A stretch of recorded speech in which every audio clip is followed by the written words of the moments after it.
I just got off of a phone session with a beautiful 16-year-old client, and I have to say, I am so lucky to do the job that I do because I learn so much from and through the people that I connect with. And yes, 16-year-olds they bring so much wisdom. So I said to her, I said, how are you coping with being home so much these last few weeks? And this is what she said to me.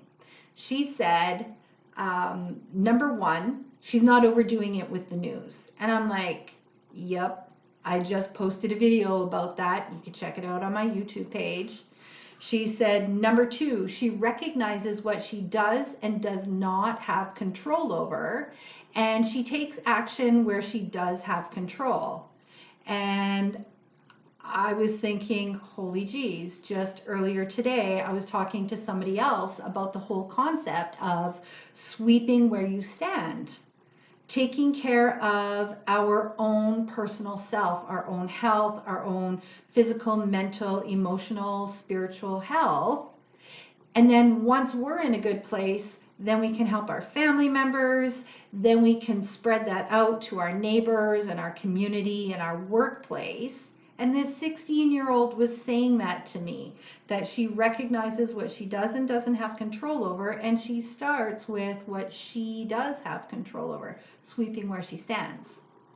The other thing that she said was that she made herself a schedule. And I'm like, you're kidding me, right? She's like, why?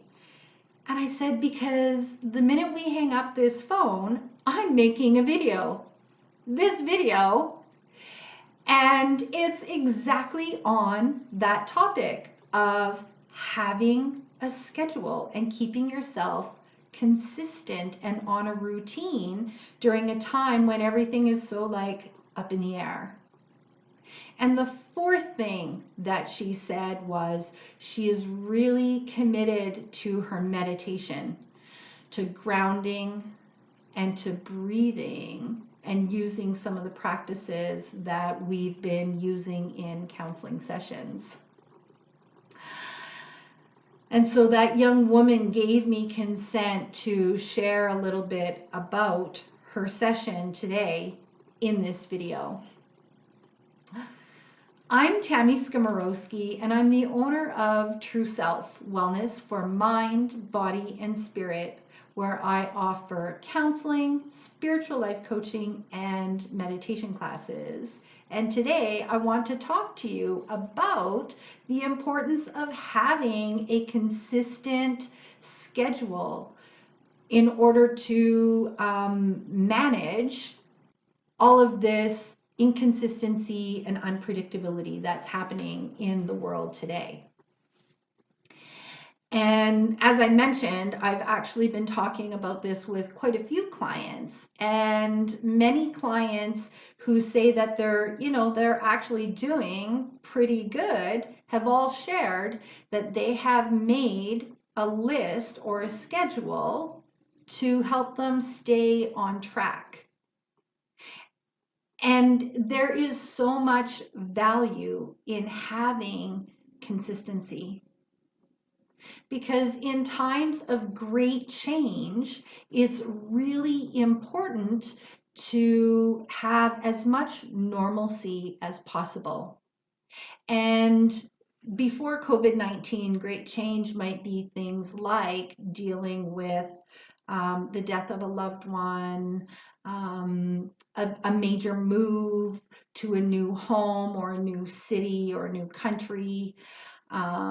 Great change could be leaving a job, going to a new job, retirement. And when we're dealing with so much upheaval, consistency and normalcy gives us a degree of regularity. Because when we have regularity, that's what helps us to feel comfortable.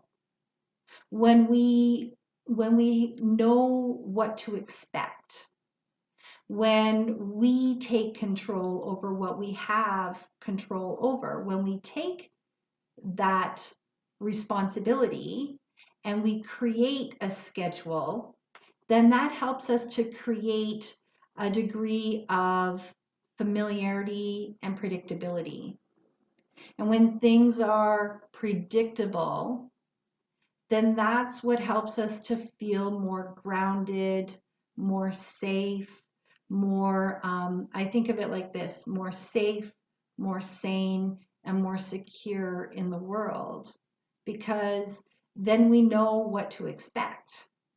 And here's the thing, folks, it's your own schedule. You get to decide what's on that schedule. Many of us really need goals to work toward. Many of us need to have that goal of getting up and going to the gym, or getting up and doing our meditation or connecting with friends. And so right now, I know the gyms are closed. I know the yoga studios are closed. However, it's being creative and inventive or innovative in terms of how do you keep your regular everyday schedule in this new context that we're in. So lots of people have been telling me that they've been going online because some of their favorite yoga studios are offering online classes. Lots of people have started working out at home. I know for myself, I'm trying to take more walks outside. Unfortunately, I'm not meeting up with my same girlfriends that I used to, but I'm trying to connect and have that similar contact by text message or FaceTime. And those are the different ways that we need to keep our regularity and to keep our connection going. So whatever your regular schedule used to be, we want to keep that as normal and consistent as possible. Because with familiarity, with routine, comes predictability and comes comfort. And not only that, but when we are sleeping on a schedule, exercising on a schedule, eating on a schedule, all of those things help to keep the hormones nice and regular and keeps the hormones on a schedule. And when those are regular, then brain chemistry is regular. And then we are better able to manage our moods and our energy and our thoughts, because then everything is nice and consistent and regular. And this is a commitment to you. This is saying that you matter. And sometimes that goal might be just to change out of your jammies.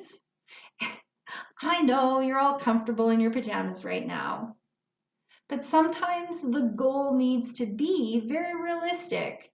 Perhaps you're not up for going out for walks or exercising, especially if that wasn't part of your regular everyday life before the coronavirus. So, adding a new schedule is totally fine, but keeping the old schedule as consistent as possible.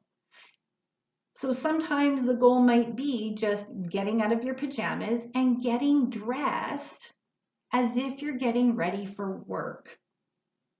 I once had a spiritual life coaching session over the phone from my home office, and I had stayed in my pajamas. And I have to say, that session did not go as great as it normally would. And I realized it's because I was in a different state of mind. So getting dressed can actually change your state of mind, your emotional state, and just make you feel overall better. So consistency is huge. So I just wanted to say thank you to my young client just for kind of hammering home some of those points today. And the other thing that she told me that she was doing was practicing regular meditation with grounding and breathing. And she said that one of her favorite, one of her, we have a regular meditation practice that she really enjoys. And I thought, in honor of this client, I would share this practice with you.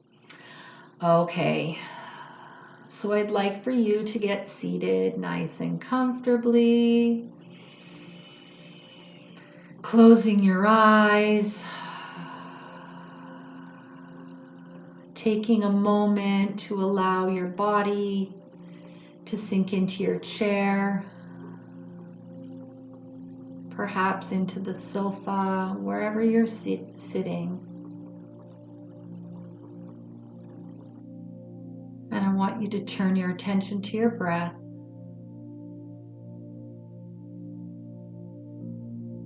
And we're going to breathe in through the nose, following the air up the nostrils, down the chest, into the belly, with a nice pause. Exhaling out from the belly, up through the chest, out through the mouth.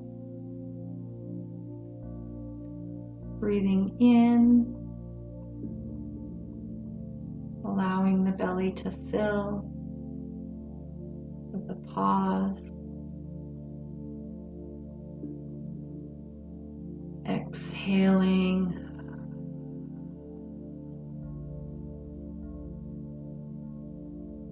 following the air out through the mouth. And breathing in.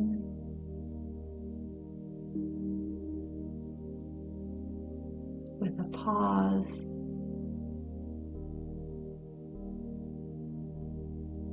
Exhale. Allowing the body to soften and release. Allowing the body to relax. Breathing in with that pause. Exhaling,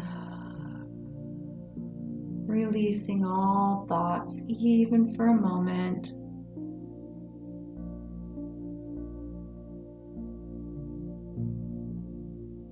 And breathing in with the pause and the exhale. Releasing any body sensations, any thoughts, or any emotions, even just for a moment. And now that you've made space, I want you to breathe in how you would like to feel. Breathing in the intention of how you want to feel. Always exhaling anything that you don't need.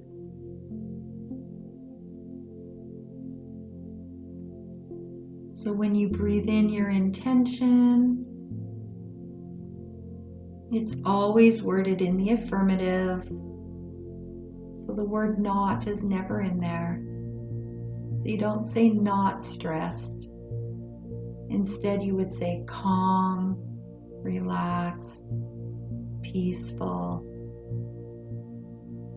Always exhaling anything that doesn't serve you.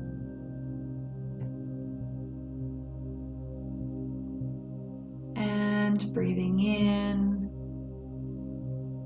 that one intention. Perhaps it's a thought or a word. Maybe it's a feeling or a color or a sound. Doesn't need to make intellectual sense.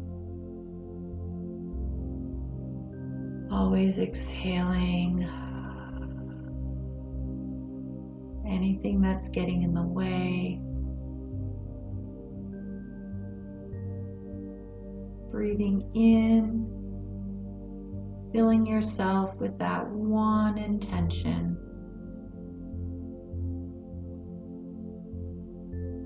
Exhaling anything that's blocking you.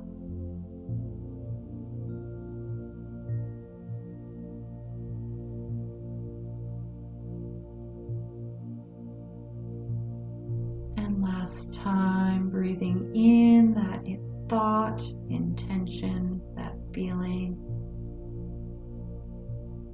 Allowing it to fill you to the toes and the fingers, to the top of the head. Always exhaling anything that doesn't serve you. And carrying that good feeling with you into your day. You can wiggle your toes and your fingers, carrying that one intention with you, rolling your shoulders, opening your eyes, coming back into the room. So I'd love for you to share with me, how was that practice for you? How are you feeling? So before we leave, I want to pull a card. This is Crazy Sexy Love Notes by Chris Carr. And last time I pulled a card before the video on fear, and I never did mention it, but I just thought it was pretty interesting that it says, invite your fears to tea. And it was pretty synchronous. And so I thought, I'm going to do one on camera. So I'm just going to shuffle a few times and just see what message is going to come forth for all of us today. I like to cut it and then pull the top card, and it says, oh, the cousin to the last one, your purpose is joy. It says your purpose has nothing to do with how you make a living. This is your vocation, mission, or inspired passion. All worthy, but your purpose is much simpler and bigger. Your purpose is joy. It's about discovering, nurturing, and celebrating who you truly are, and knowing and loving yourself at the deepest level. Thank you so much for joining me, and I hope to see you again. Namaste. Namaste. The light in me sees the light in you.